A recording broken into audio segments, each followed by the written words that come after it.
প্রিয় নবম শ্রেণীর ছাত্রছাত্রী, 2025-এর রায়মার্টিন প্রশ্নবিচিত্রার প্রথম পর্যায়ক্রমিক মূল্যায়নে ভূগোলের 4 নম্বর স্কুলের সমস্ত প্রশ্নের উত্তরগুলো করে দিলাম।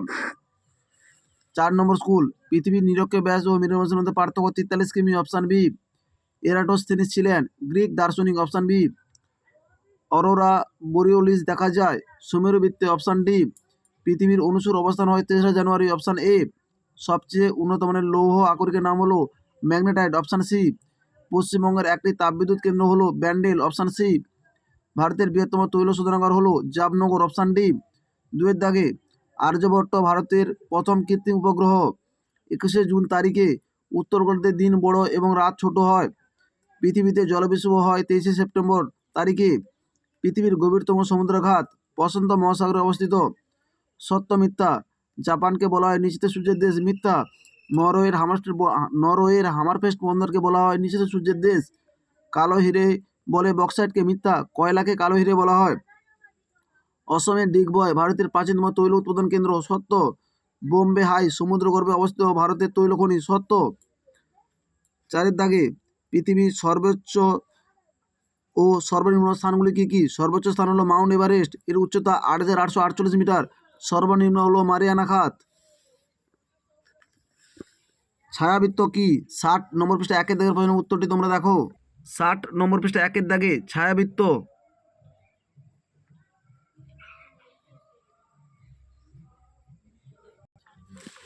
সম্পদের দুটি বৈশিষ্ট্য লেখো। 228 নম্বর পৃষ্ঠা 1-এর দাগের প্রশ্নের উত্তরটি তোমরা দেখো।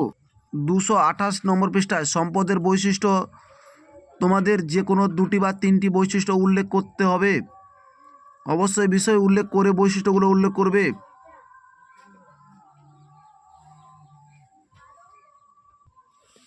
পাঁচের দাগে পার্থক্য লেখো। কুলীন গ্রহ ও ব্রাহ্মণ গ্রহ। 22 নম্বর পৃষ্ঠায় 4-এর দাগের প্রশ্নের উত্তরটি তোমরা দেখো। কুলীন গ্রহ ও ব্রাহ্মণ গ্রহের মধ্যে পার্থক্য, বিষয় উল্লেখ করে পার্থক্যগুলো উল্লেখ করবে। আরোরা কেন এবং আরোরা কি এবং কেন সৃষ্টি হয়? 14 নম্বর পৃষ্ঠা 7-এর দাগের প্রশ্নের উত্তরটি তোমরা দেখো। 14 নম্বর পৃষ্ঠা 27-এর দাগের প্রশ্নের উত্তরটি হলো মেরু প্রভা। এই প্রশ্নের উত্তরটি তোমাদের উল্লেখ করতে হবে।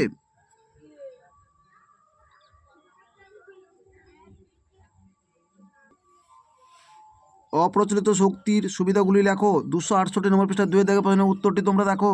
268 নম্বর পৃষ্ঠায় অপ্রচলিত শক্তির অসুবিধা ও সুবিধা, তার মধ্যে তোমাদের অপ্রচলিত শক্তির অসুবিধাগুলো উল্লেখ করতে হবে।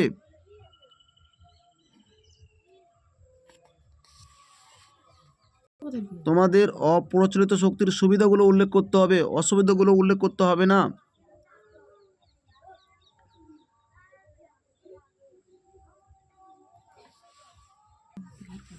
দক্ষিণ ভারতে জলবিদ্যুৎ উৎপাদনের সুবিধাগুলি লেখো। 272 নম্বর পৃষ্ঠা 9-এর দাগের প্রশ্নের উত্তরটি তোমরা দেখো।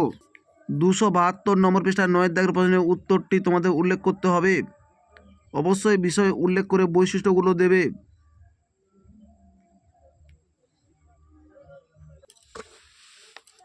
ছয়ের দাগে পৃথিবীর অভিগত গোলক প্রমাণ দাও। 10 নম্বর পৃষ্ঠায় 3-এর দাগের প্রশ্নের উত্তরটি তোমরা দেখো। 10 নম্বর পৃষ্ঠা 3-এর দাগের প্রশ্নের উত্তরটি তোমাদের উল্লেখ করতে হবে।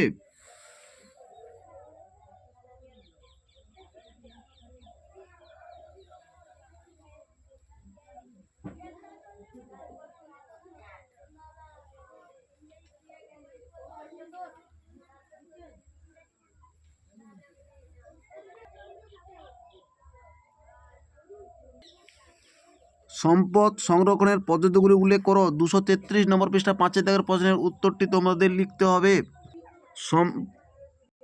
সম্পদ সংরক্ষণ বলতে কি বোঝো? সম্পদ সংরক্ষণের পদ্ধতিগুলি আলোচনা করো। 233 নম্বর পৃষ্ঠা 5-এর দাগের প্রশ্নের উত্তরটি তোমাদের উল্লেখ করতে হবে।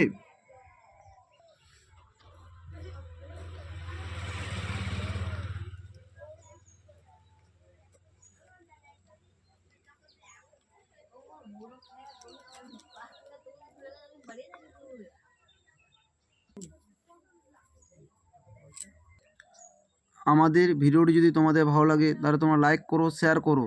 আমাদের চ্যানেলে নতুন হয়ে থাকলে চ্যানেলটিকে সাবস্ক্রাইব করে পাশে থাকা বেল আইকনটিকে ক্লিক করো, যাতে আমাদের নতুন নতুন ভিডিওগুলি সবার আগে তোমাদের কাছে পৌঁছে যায়।